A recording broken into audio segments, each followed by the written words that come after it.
అసలు ఈ migraine pain అనేది ఎలా స్టార్ట్ అవుతుంది?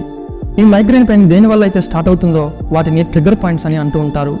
ఇవి ఒక్కొక్కరికి ఒక్కోలా ఉండొచ్చు. సాధారణంగా కనిపించే ట్రిగ్గర్ పాయింట్స్ ఏంటి అంటే ముఖ్యంగా స్ట్రెస్. ఈ ఫాస్ట్ పేస్డ్ లైఫ్లో చాలామంది స్ట్రెస్కి గురవుతున్నారు. ఆ స్ట్రెస్ వల్ల అయితే మైగ్రేన్ హెడేక్ చాలామందికి స్టార్ట్ అవుతుంది.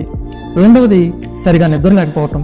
సరిగా నిద్ర అయితే ఎప్పుడైతే లేదో ఖచ్చితంగా మైగ్రేన్ పెయిన్ అనేది చాలామందికి ట్రిగ్గర్ అవుతుంది. మూడవది ఏదైనా పడని ఫుడ్ తినకపోతే కొంతమందికి మైగ్రేన్ ట్రిగ్గర్ అవుతుంది.